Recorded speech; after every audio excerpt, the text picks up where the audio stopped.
الحمد لله رب العالمين والصلاة والسلام على سيد المرسلين وعلى آله وأصحابه أجمعين أما بعد فأعوذ بالله من الشيطان الرجيم بسم الله الرحمن الرحيم الصلاة والسلام عليك يا رسول الله الصلاة والسلام عليك يا رسول الله وعلى آلك وأصحابك يا حبيب الله وعلى آلك وأصحابك يا حبيب الله الصلاة والسلام عليك يا نبي الله الصلاة والسلام عليك يا نبي الله وعلى آلك وأصحابك يا نور الله وعلى آلك وأصحابك يا نور الله نبيت سنة الاعتکاف. درود پاک کے فضائل میں معارج النبوت جلد دوم میں حضرت سیدنا ملا معین الدین واعظ رحمت اللہ تعالی علیہ فرماتے ہیں کہ سیدنا ابن عباس رضی اللہ تعالی عنہما وما كنت بجانب الطور اذ نادیناہ کی تفسیر میں تحریر فرماتے ہیں کہ جب اللہ عز و جل نے سیدنا موسیٰ کلیم اللہ علی نبینا وعلیہ الصلاۃ والسلام کو توریت شریف عطا فرمائی تو سیدنا موسیٰ کلیم اللہ علی نبینا وعلیہ الصلاۃ والسلام مسرت شادمانی میں وادی طور میں تشریف لے جا کر کے بارگاہ خداوندی میں عرض کرتے ہیں کہ یا اللہ عز و جل تو نے مجھے اتنی بڑی نعمت عطا فرمائی کہ مجھ سے پہلے اتنی بڑی نعمت کسی کو عطا نہ فرمائی. تو اللہ تعالیٰ نے فرمایا کہ میں نے لوگوں کے دلوں کو دیکھا تو تمام لوگوں کے دلوں سے زیادہ تمہارے دل کو میں نے تواضع کرنے والا انکساری کرنے والا پایا تو میں نے تمہیں اپنی رسالت کے لیے چن لیا اور اپنے کلام سے سرفراز فرمایا.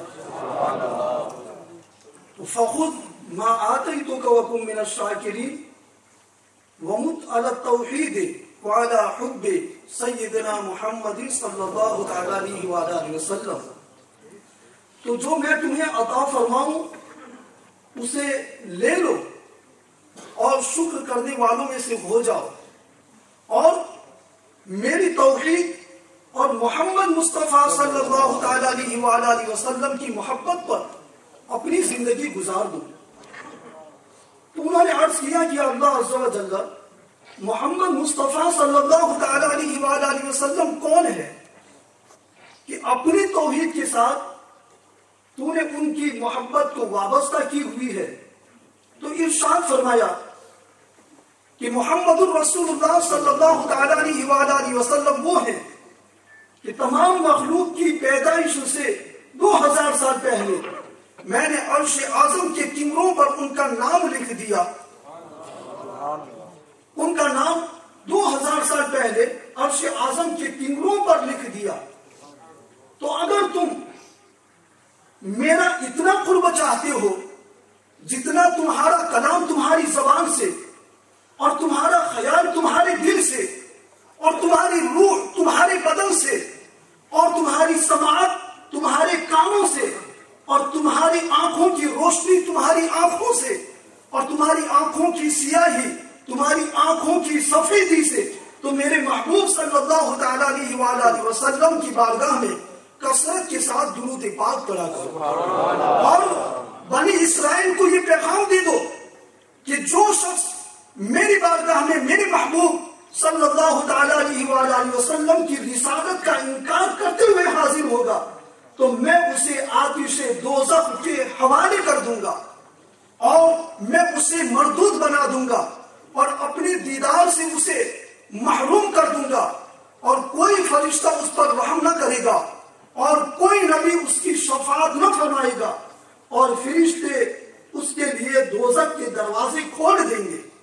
سیدنا موسیٰ کلیم اللہ علی نبینا وعلیہ الصلاۃ والسلام نے عرض کیا کہ اللہ عز و جل مجھے مزید بتا کہ جس کی بارگاہ میں درود پاک پڑھے بغیر تیری نزدیکی اور تیرا قرب حاصل نہیں ہو سکتا ہے، ان کے رتبے سے مزید مجھے آگاہ فرما۔ تو اللہ تعالیٰ نے ارشاد فرمایا کہ اگر وہ اور ان کی امت نہ ہوتی تو نہ میں جنت کو پیدا کرتا، نہ دوزخ کو، نہ چاند کو، نہ سورج کو، نہ رات کو اور نہ دن کو، نہ ملائکہ کو، نہ انبیاء کو، اور نہ تمہیں پیدا فرماتا۔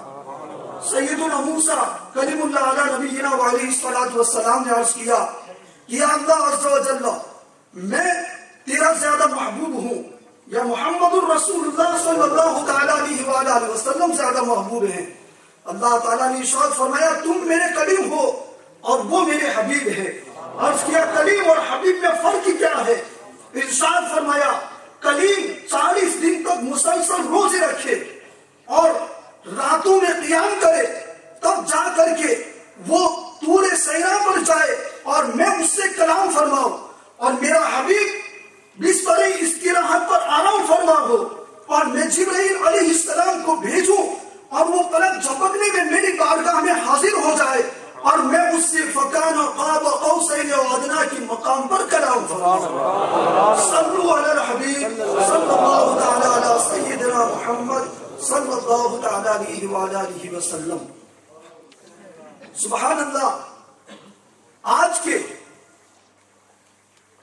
عید میلاد النبی صلی اللہ تعالی علیہ وآلہ وسلم کے موقع پر دعوت اسلامی کے سنتوں بھرے اجتماع میں قرآن پاک کی یہ آیت مبارکہ میری زبان پر جاری ہو رہی ہے کہ وَرَفَعْنَا لَكَ ذِكْرَكَ۔ اس آیت کریمہ کا ترجمہ عاشق ماہ رسالت، حامی سنت، ماحی بدعت، مجدد دین و ملت، ہم سب کے حضرت اعلیٰ حضرت شاہ امام محمد رضا خان رضی اللہ تعالیٰ عنہ کنز ایمان میں اس طرح فرماتے ہیں اور ہم نے تمہارے لیے تمہارے ذکر کو بلند کر دیا۔ سیدنا ابو سعید خدری رضی اللہ تعالیٰ عنہ سے روایت ہے کہ رحمت عالم نور مجسم صلی اللہ تعالیٰ علیہ وآلہ وسلم نے ارشاد فرمایا کہ میرے پاس جبرائیل علیہ السلام حاضر ہوئے اور انہوں نے عرض کیا کہ اللہ تعالیٰ فرماتا ہے کہ میرے محبوب صلی اللہ تعالیٰ علیہ وآلہ وسلم، کیا آپ جانتے ہیں کہ آپ کے ذکر کو میں نے کس طرح بلند کیا؟ عرض کیا کہ اللہ تعالیٰ ہی بہتر جانتا ہے۔ تو اللہ تعالیٰ نے ارشاد فرمایا کہ آپ کے رفع ذکر کی کیفیت یہ ہے کہ اذا ذکرت ذکرت معی، کہ جب میرا ذکر کیا جائے گا تو میرے ذکر کے ساتھ آپ کا ذکر بھی ہوگا، میرے ذکر کے ساتھ آپ کا ذکر کیا جائے گا۔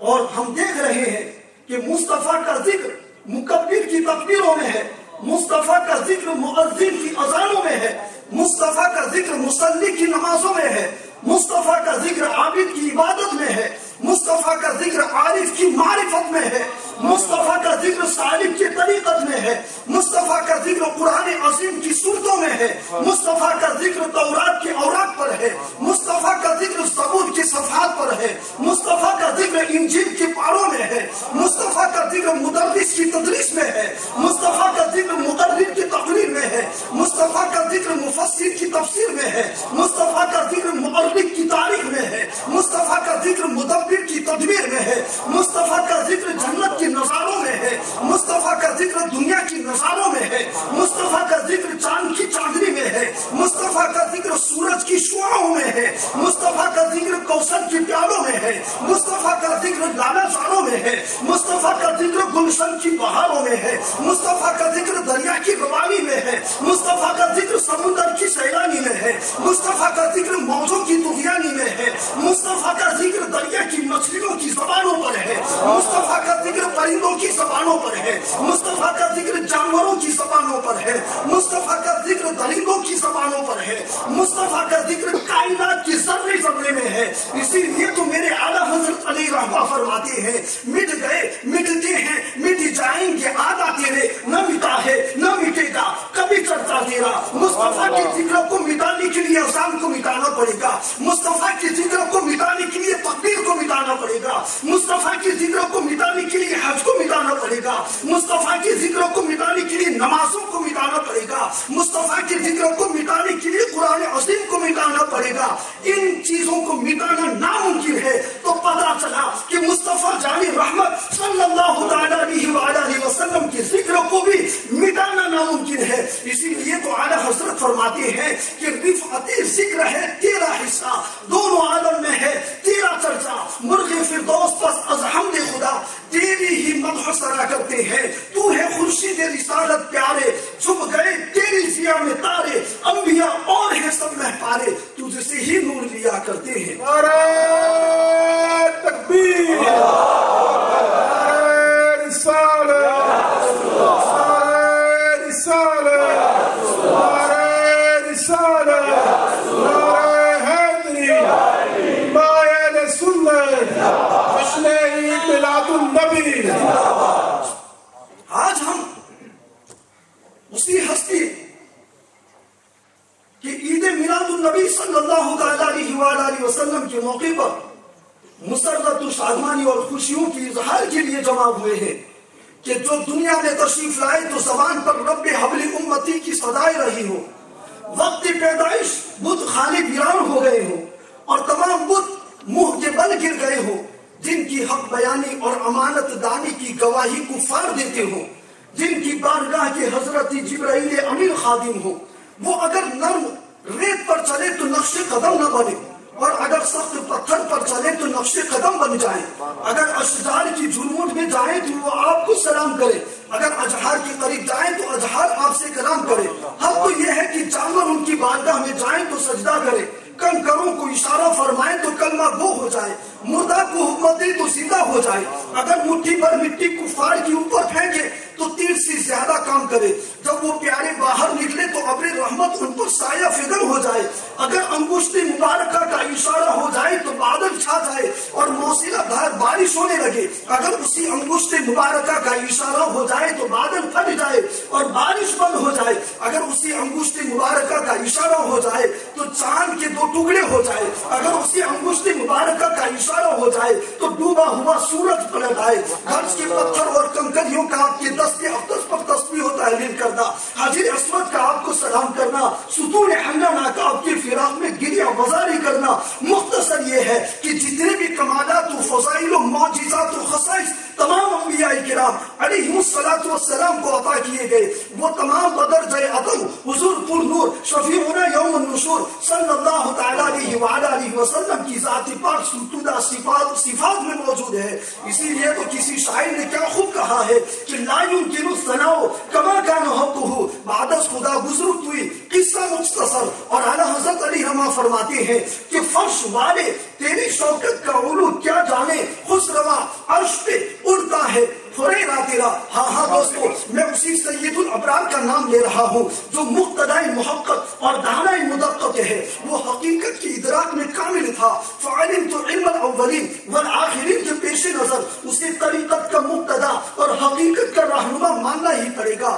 وہی طریقت میں صاحب ہمم عالیہ اور وہی پیشوائی میں مقدم و مکرم ہے. وکنت نبیا وآدم بین الماء والطین. یہ ساری مخلوقات گمراہی کے زندان خانے سے نکل کر محبت الہی کی حقائق کی بلندیوں تک پہنچتی ہے تو آپ کی ہدایت اور وساطت سے پہنچتی ہے. قل ان کنتم تحبون اللہ فاتبعونی یحببکم اللہ کی روشنی میں تمام دانا اور نادا نقائص کے گھروں سے ابھر کر توحید و ایمان کی روشنی میں پہنچ کر مقامات عرفہ حاصل کرتے ہیں. تو آپ کی عنایت سے قل هذه سبیل ادعو الی اللہ علی بصیرۃ انا ومن اتبعنی آپ کی محبوبانہ تیر کا نشانہ تھا. دوستو ان کی کیا تعریف کی جائے. وہ تو بے کسوں کی کس ہے بے سہاروں کی سہارے اور وہ تو ٹوٹے ہوئے دلوں کو جوڑنے والے ہیں.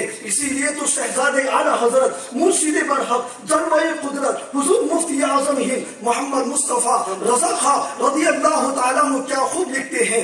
وصف کیا لکھے کوئی اس محبتی انوار کا محروم ماہ میں جلوہ ہے، جس چاند سے رخسار کا عرش اعظم پر کھڑے راہ ہے، شہید ابرار کا بجتا ہے کونین میں ڈنکا میرے سرکار کا۔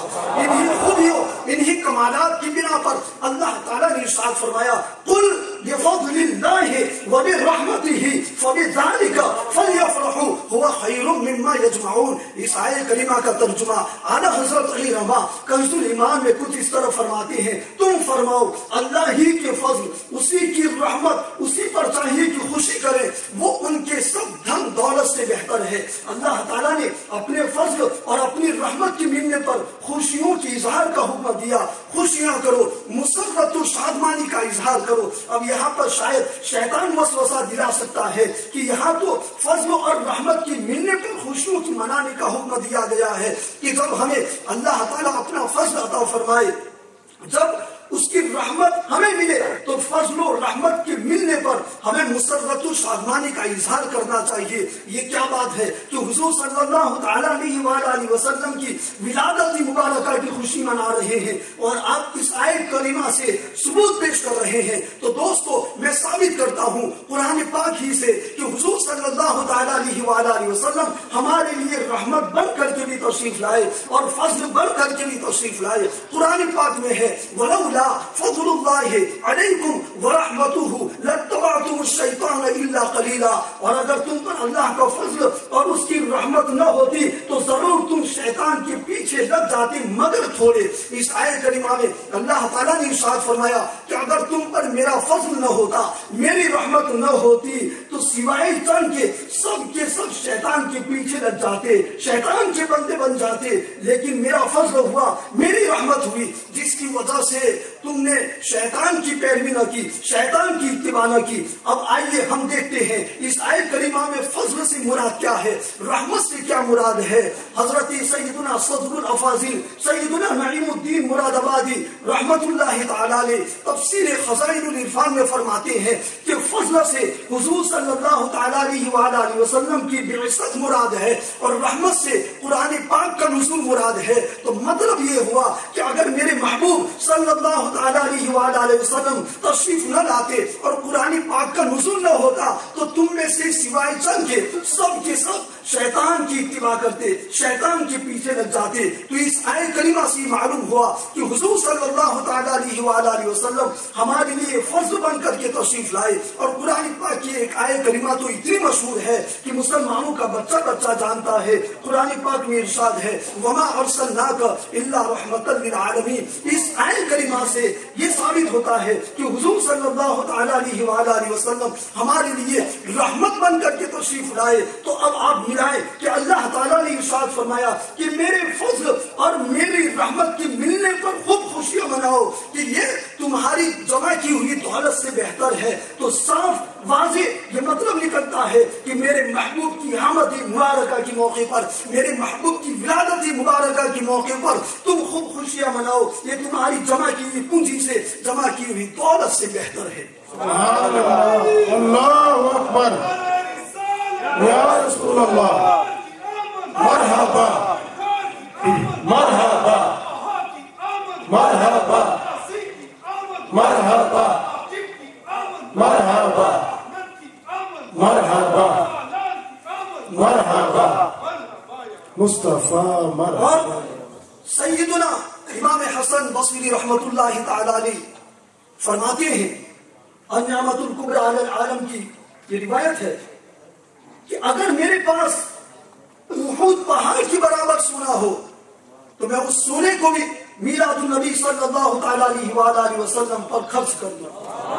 اور سیدنا امام جلال الدین صوفی رحمت اللہ تعالیٰ علیہ کتاب الوسائل فی شرح شمائل میں فرماتے ہیں کہ جس گھر میں یا جس مسجد میں یا جس محلے میں میلاد النبی صلی اللہ تعالیٰ علیہ وسلم کی محفل منعقد کی جاتی ہے، اس گھر کو یا اس مسجد کو یا اس محلہ کو فرشتے گھیر لیتے ہیں اور پھر اس گھر میں یا اس محلہ میں یا اس مسجد میں رحمت الہی کا نزول کرتے ہیں۔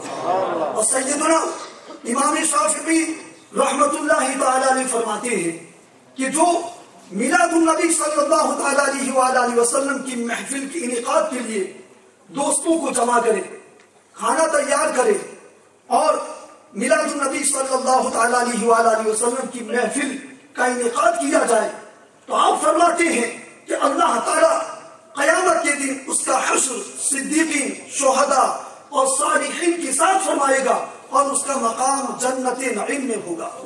اور سیدنا معروف کرخی رحمت اللہ تعالی علیہ فرماتے ہیں کہ جو شخص میلاد پاک مصطفیٰ صلی اللہ تعالی علیہ وآلہ وسلم کے لیے دوستوں کو جمع کرے، لوگوں کو بلائے، کھانا تیار کرے اور بہترین لباس پہنے اور اس جگہ کو خوشبو سے معطر کرے اور چراغاں کرے، تو قیامت کے دن وہ انبیاء کرام علیہم السلام کی رفاقت میں ہوگا۔ وہ قیامت کے دن انبیاء کرام علیہم السلام کی رفاقت میں ہوگا، اور جس گھر میں میلاد پاک مصطفیٰ صلی اللہ تعالیٰ علیہ وآلہ وسلم پڑھا جاتا ہے، اس گھر کو اللہ تعالیٰ بلا سے، وبا سے، قحط سے، چوروں سے، بدنگاہی کرنے والوں سے اور غرق ہونے سے اللہ تعالیٰ اس مکان کو، اس گھر کو، اس جگہ کو محفوظ رکھتا ہے۔ اور جب اس کا انتقال ہوتا ہے تو منکر نکیر کے جوابات اس پر آسان کر دیے جاتے ہیں۔ غور تو کریں کتنی بڑی فضیلت ہے۔ اور یہ میلاد یہ ایک ایسی خوشی ہے کہ سنتیں ہیں ہی 5 قسم کی۔ ایک تو سنت الہیہ ہے، ایک سنت ملائکہ، ایک سنت انبیاء، ایک سنت نبی، ایک سنت صحابہ۔ یہ 5 قسم کی سنتیں ایسی ہیں کہ درود پاک اور میلاد النبی صلی اللہ تعالیٰ علیہ وآلہ وسلم کی سوا کوئی ایسا عمل نہیں ہے کہ جس میں یہ 5 قسم کی سنتیں شامل ہوں۔ کہ حضور صلی اللہ تعالیٰ علیہ وآلہ وسلم کی آمد پاک کی خوشی منانا یہ اللہ تعالیٰ کی بھی سنت ہے، یہ فرشتوں کی بھی سنت ہے، یہ انبیاء کرام علیہ السلام کی بھی سنت ہے، یہ صحابہ کرام رضی اللہ تعالیٰ عنہم اجمعین کی بھی سنت ہے، اور یہ مسلمانوں کا طور طریقہ شروع سے آتا رہا ہے کہ وہ حضور صلی اللہ تعالیٰ علیہ وآلہ وسلم کی ولادت مبارکہ کی خوشی مناتے آئے ہیں۔ فرق یہ ہے، ماضی اور مستقبل کا فرق ہے کہ انبیاء کرام علیہ السلام جب خوشی مناتے تھے تو اپنی امت کو، اپنی قوم کو اس طرح فرمایا کرتے تھے کہ نبی آخر الزمان صلی اللہ تعالیٰ علیہ وآلہ وسلم تشریف لانے والے ہیں، اور ہم یہ کہہ کر کے خوشی مناتے ہیں کہ نبی آخر الزمان صلی اللہ تعالیٰ علیہ وآلہ وسلم تشریف لا چکے ہیں۔ اور دوستو خوشیاں مختلف ہوا کرتی ہے، ایک خوشی صرف ایک گھر کو خوش کیا کرتی ہے، ایک خوشی صرف خاندان کو، ایک خوشی صرف پورے ملک کو خوش کرتی ہے۔ جب گھر میں کوئی شخص بیمار ہو، وہ اچھا ہو جائے، شفا مل جائے، گھر والوں کو خوشی ہوتی ہے۔ جب گھر میں بچہ یا بچی کی پیدائش ہو تو پورے خاندان والوں کو خوشی ہوا کرتی ہے۔ جب کوئی ملک آزاد ہو، جب وہ دن آتا ہے، وہ تاریخ آتی ہے، تو پورے ملک والے اس دن کو اور اس تاریخ میں خوشی مناتے ہیں۔ لیکن اسی آسمان کے نیچے، اسی فرش زمین پر ایک خوشی ایسی بھی آئی ہے جو ہمیشہ سے منائی گئی اور ہمیشہ تک منائی جائے گی، اور خود خالق بھی خوش ہوا اور مخلوق کے خدا نے بھی اس موقع پر خوشی منائی۔ وہ خوشی ہے نبی آخر الزمان صلی اللہ تعالیٰ علیہ وآلہ وسلم کی آمد پاک کی، ولادت مبارکہ کی، کہ فرشتے بھی خوش ہوئے، انبیاء بھی خوش ہوئے، تمام ملائکہ نے، تمام مخلوق نے اس موقع پر اپنی مسرت و شادمانی اور اپنی خوشیوں کا اظہار فرمایا۔ اور قربان جائیے، جب حضور صلی اللہ تعالیٰ علیہ وآلہ وسلم کا نور پاک سیدہ آمنہ رضی اللہ تعالیٰ عنہا کی بطن مبارکہ میں منتقل ہوا تو اس وقت قریش کے جانور بول اٹھے کہ مبارک ہو کہ آج کی رات نبی آخر الزمان صلی اللہ تعالیٰ علیہ وآلہ وسلم کا نور اپنی ماں کے پیٹ میں منتقل ہو چکا ہے۔ اور جب اللہ تعالیٰ نے اپنے محبوب پاک صلی اللہ تعالیٰ علیہ وآلہ وسلم کے نور پاک کو سیدہ آمنہ رضی اللہ تعالیٰ عنہا کی بطن مبارکہ میں منتقل کرنے کا ارادہ فرمایا تو حکم دیا رضوانی جنت کو کہ فردوس اعلیٰ کے تمام دروازے کھول دیے جائیں، اور ایک منادی نے آسمان و زمین میں ندا دی کہ خبردار ہو جاؤ کہ آپ نبی آخر الزمان صلی اللہ تعالیٰ علیہ وآلہ وسلم اپنی ماں کے پیٹ میں منتقل ہو چکے ہیں۔ مشرق کے جانوروں نے مغرب کے جانوروں کو مبارکباد دی اور پانی میں رہنے والوں نے ایک دوسرے کو مبارکباد دی۔ اور سیدہ آمنہ رضی اللہ تعالیٰ عنہ فرماتی ہیں کہ جب نبی آخر الزمان صلی اللہ تعالیٰ علیہ وآلہ وسلم میرے بطن مبارکہ میں منتقل ہوئے، جب میں چلتی سخت پتھر پر میرا پاؤں پڑتا تو وہ سخت پتھر موم ہو جاتا اور بادل مجھ پر سایہ فگن ہو جاتے۔ جب میں پانی بھرنے کے لیے جاتی تو ڈول اور رسی کی ضرورت نہ پڑتی، بلکہ پانی خود بخود اوپر چلا آتا۔ اور پہلے مہینے میں اور جب نبی آخر الزمان صلی اللہ تعالیٰ علیہ وآلہ وسلم کے نور کے منتقل ہوئے پہلا مہینہ ہوا تو سیدنا آدم صفی اللہ علیہ نبینا وعلیہ الصلاۃ والسلام نے مجھے مبارکباد دی۔ دوسرے مہینے میں سیدنا شیش علیہ السلام نے مجھے مبارکباد دی۔ تیسرے مہینے میں سیدنا نوح علیہ السلام نے مجھے مبارکباد دی۔ چوتھے مہینے میں سیدنا ادریس علیہ السلام نے مجھے مبارکباد دی۔ پانچویں مہینے میں سیدنا ہود علیہ السلام نے مجھے مبارکباد دی۔ چھٹے مہینے میں سیدنا ابراہیم علیہ السلام نے مجھے مبارکباد دی۔ ساتویں مہینے میں سیدنا اسماعیل علیہ السلام نے مجھے مبارکباد دی۔ آٹھویں مہینے میں سیدنا ابراہیم، سیدنا اسماعیل اور سیدنا عیسیٰ علیہ السلام نے مجھے مبارکباد دی۔ اور اس کے بعد کیا ہوتا ہے کہ شاہ کسرا کے محل میں جو زلزلہ آتا ہے وہ پھٹ جاتا ہے۔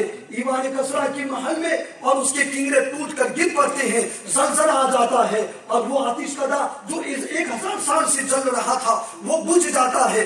اس طرح کے انبیاء کرام علیہ الصلوۃ والسلام نے سیدہ آمنہ رضی اللہ تعالیٰ عنہا کو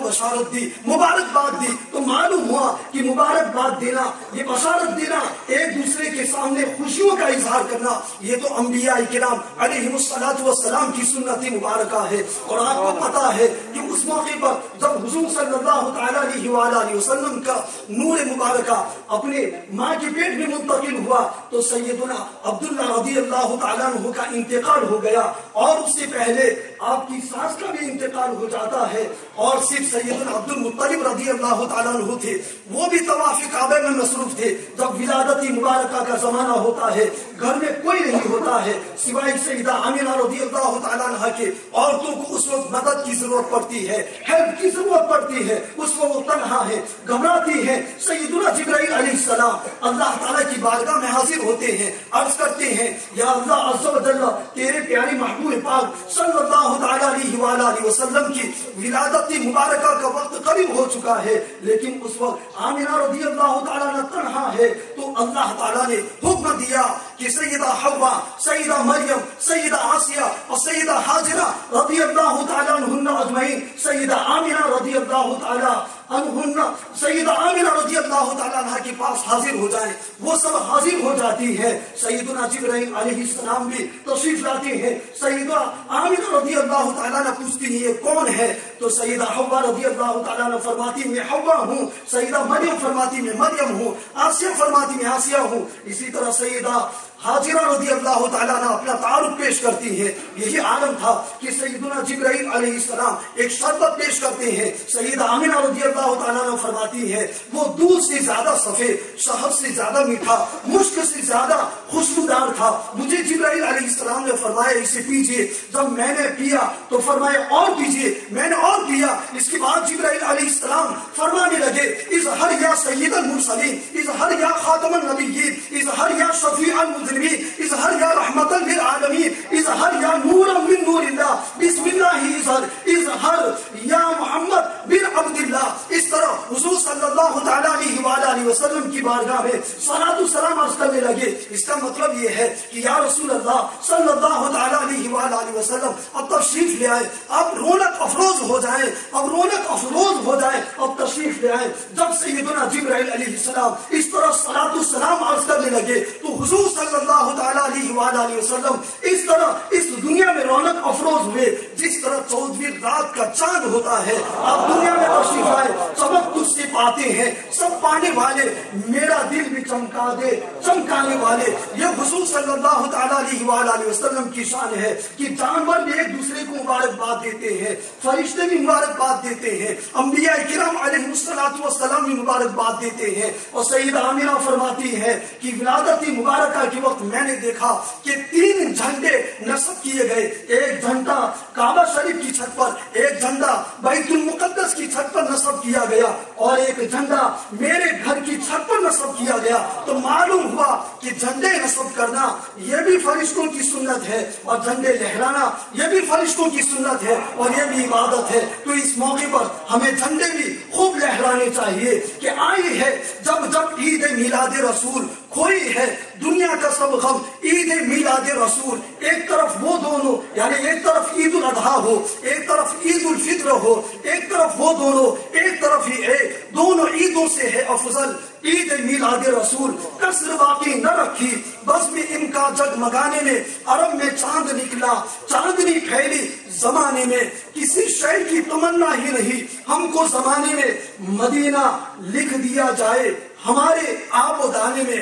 ہرا کے غار سے شمع نبوت کی کرن پھوٹی, اجالا ہی اجالا ہو گیا ہر سو زمانے میں, اجالا ہی اجالا ہو گیا ہر سو زمانے میں. بسط انداز یکتائی بغیر شان زیبائی, امین بن کر امانت آمنہ کی گود میں آئی. دوستو اللہ اکبر, یا رسول اللہ, مرحبا مرحبا مرحبا مرحبا. حضرات, آج بڑی مبارک رات ہے, اور اس رات میں ماشاءاللہ ہمارے علامہ صاحب جو آپ کی یہاں کے امام و خطیب آپ حضرات خوش نصیب ہیں کہ ایسے عظیم خطیب اور امام عظیم عالم دین کی موجودگی میں آپ کو ان سے فیض حاصل کرنے کا موقع مل رہا ہے. اللہ تبارک و تعالی ان کے سائے کرم کو تا دیر قائم و دائم رکھے, اور اس سے فیض و برکات حاصل کرنے کی ہم سب کو اللہ تعالیٰ توفیق عطا فرمائے. آج کی مبارک رات میں ہمیں حضور صلی اللہ تعالیٰ علیہ وسلم کی بارگاہ میں کیا تحفہ پیش کرنا ہے. ظاہر سی بات ہے کہ عظیم رات میں تحفہ بھی عظیم ہونا چاہیے, عظیم بارگاہ میں تحفہ بھی عظیم ہونا چاہیے.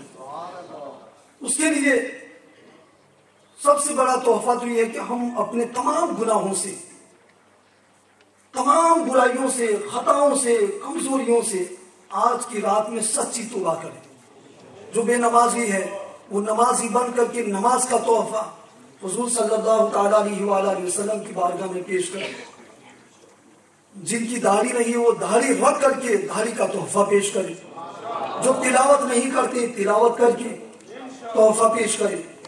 اور مدنی قافلوں میں سفر کر کے دین کے لیے سفر کر کے سفر کا تحفہ حضور صلی اللہ تعالیٰ علیہ وسلم کی بارگاہ میں پیش کریں. اور آج کی رات میں یہ نیت کرے کہ میں دعوت اسلامی کے اجتماع میں, دعوت اسلامی کے مدنی قافلے میں پابندی وقت کے ساتھ شرکت کروں گا, اور سفر بھی جب جب مدنی قافلہ سفر کرے گا میں سفر اختیار کروں گا انشاءاللہ, اور مدنی انعامات پر عمل بھی کروں گا انشاءاللہ. جو لوگ بےہودہ قسم کے چینل کو دیکھتے ہیں انہیں ہم دعوت دیں گے کہ ان کو دیکھنا بند کرو. اب مدنی چینل آ چکا ہے جو ظاہر اور باطن کو سنوارنے والا ہے. دوستو, آج عجیب اتفاق ہوا. فجر کی نماز کے بعد ایک بچہ جو آج سے تقریباً 8-9 سال پہلے میرے پاس پڑھتا تھا, مسجد سے دور ہو گیا تھا, والدین کا بھی نافرمان, فجر کی نماز کے بعد حاضر ہوا. تو اس سے پہلے میں نے بارہا اس کو بلایا, لیکن اس کے دادا نے مجھے یہی بتایا کہ وہ گھر میں ایسے وقت آتا ہے کہ آپ کے پاس اس کو لا ہی نہیں سکتے ہیں, اور پھر ایسا بھاگتا ہے کہ جلدی آتا بھی نہیں ہے. آج وہ آیا تو میں سوچنے پڑ گیا کہ بن بلایا کیسے آ گیا. تعویذات اطریہ کی دوستوں بڑی بہاریں ہیں. تو وہ آیا اس کے رشتہ دار میں سے ایک رشتہ دار بھی میرے ساتھ کہا کہ ان کو تعویذ دے دیں. تو میں نے اس سے پہلے سن رکھا تھا کہ اس بچے کو کچھ سزا ہوئی، تو میں نے سوچا کہ یہ کیسے آ گیا، اس کو تو سزا ہوئی ہے. پھر میں نے پوچھا، بڑا افسوس ہوا اس وقت، میرا دل رو رہا تھا دوستوں. اس نے ابھی بالکل ینگ لڑکا، بالکل ینگ، 20 سال کا بھی نہیں، میرے خیال میں 18 سال کا بھی نہیں ہوا. تو باتوں باتوں میں اس نے بتایا کہ 6 مہینے کی مجھے سزا ہوئی اور آج مجھے جیل جانا ہے. یہ حال. اور پھر مجھے ابھی پتا چلا آنے سے پہلے کہ جب وہ گئے تو وہاں جا کر کے پتا چلا کہ 6 مہینے کی نہیں بلکہ 2 سال کی اس کو سزا ہوئی. بالکل ینگ لڑکا ہے، پھول جیسا چہرہ، جوانی ابھرتی ہوئی. اور ایسے جوان چاہے تو نہ جانے کتنے جوانوں کو راہ راست پر لا دیں، لیکن یہ ہمارے جوان کہاں جا رہے ہیں؟ کوئی جیل میں ہے، کوئی نشاور چیزیں لے رہا ہے. عجیب عجیب منظر دیکھنے میں آتے ہیں، افسوس ہوتا ہے. دوستو ایسے موقع پر دعوت اسلامی کا ہونا یہ اللہ تعالیٰ کا ہم پر بڑا فضل و کرم ہے. اس بھیانک دور میں اور تاریخ دور میں جبکہ بچے والدین کی بات نہیں مانتے، نوجوان مسجدوں کا رخ نہیں کرتے، ایسے موقع پر آپ دیکھتے ہیں کہ بہت سے نوجوانوں نے اپنے سر پر عمامہ سجا لیا ہے. ایسے جوانوں کو اگر ہم ٹوپی رکھنے کے لیے کہیں دعوت اسلامی کے ماحول میں آنے سے پہلے تو شاید وہ ٹوپی کو بھی پھینک دیتے، لیکن وہ نوجوان ان کے سروں پر عمامے بھی ہیں اور چہرے پر داڑھی بھی ہے اور وہ مسواک بھی کرتے ہیں، مدنی لباس بھی پہنتے ہیں، تلاوت قرآن پاک بھی کرتے ہیں اور مدنی قافلے میں بھی سفر کرتے ہیں، اجتماع میں بھی حاضر ہوتے ہیں، مدنی انعامات پر بھی عمل پیرا ہے اور ہر منڈے کو حضور صلی اللہ تعالیٰ علیہ وآلہ وسلم کا میلاد پاک روزہ رکھ کر کے مناتے ہیں. اب ہمیں کوشش کرنی چاہیے کہ جس خوشبو سے ہم معطر ہوں اور خوشبودار ہوں، صرف وہ خوشبو ہم تک نہیں رہنی چاہیے، بلکہ ایسے جوانوں کو بچانے کے لیے، ان کی جوانی کو، ان کی زندگی کو بچانے کے لیے ہمیں چاہیے کہ انہیں اچھے ماحول میں لائے. اور کتنا آسان طریقہ ہے، دعوت اسلامی کے ماحول میں لے آئے، بغیر محنت کے ہمیں یہ تحریک حاصل ہو گئی. اور اب تو گھر بیٹھے بیٹھے کوئی فلم دیکھ رہا ہو تو اس کو کہیں کہ خدا را فلم مت دیکھو، مدنی چینل کو دیکھو، تمہاری روح بھی تر و تازہ ہو جائے گی. گانے سن کر ڈرامے دیکھ کر کے تمہاری روح مردہ ہو جائے گی، لیکن اگر مدنی چینل دیکھو گے تو تمہارے روح کو سکون ملے گا، قلب کو قرار ملے گا. آپ کوشش کریں انشاءاللہ. دیکھیں کون سوچ سکتا تھا، میں بھی اس ملک میں 13-14 سال پہلے آیا، کبھی میں نے خواب میں بھی نہیں سوچا تھا کہ کبھی ایسی میلاد النبی صلی اللہ تعالیٰ علیہ وآلہ وسلم کی رات میں لوگوں کی ایسی محفل بھی ہو سکتی ہے. اور آج آپ دیکھتے ہیں دعوت اسلامی کے ماحول کو چھوڑ کر کے کبھی آپ کوشش کریں تو میرے خیال میں مشکل سے لوگ جمع ہوں گے. لیکن کیا بہاریں ہیں دعوت اسلامی کی کہ مسلمانوں کی دلوں میں کس طرح حضور صلی اللہ تعالیٰ علیہ وآلہ وسلم کی محبت بھر دی. آج ہم دیوانوان حاضر ہو کر اس کو محبت میں ہم اپنے رات کی نیند کو قربان کر کے اللہ تعالیٰ کے گھر مسجد میں حاضر ہو کر حضور صلی اللہ تعالیٰ علیہ وآلہ وسلم سے محبت اور عقیدت کا آج اظہار کر رہے ہیں. تو دوستو دعوت اسلامی کا تن من دھن ہر طرح سے آپ ساتھ دیں. جب اس کے لیے وقت کی قربانی کی بات آئے تو وقت قربان کر دیجئے، جب تن کی باری آئے تو تن کو قربان کر دیں، اور جب دھن کو قربان کرنے کی باری آئے تو اپنی دولت کو، اپنے مال کو بھی اس کے لیے قربان کر دیں. اس لیے کہ مدنی چینل جو آج ہمارے گھروں میں نور برسا رہا ہے، یہ مدنی چینل کا بھی بڑا خرچہ ہے دوستو. تو اس کے لیے ہمیں ہر چیز کے لیے قربانی دینے کے لیے تیار رہنا پڑے گا. اللہ تبارک و تعالی ہمیں دعوت اسلامی پر مر مٹنے کی توفیق عطا فرمائے. وآخر دعوانا ان الحمدللہ.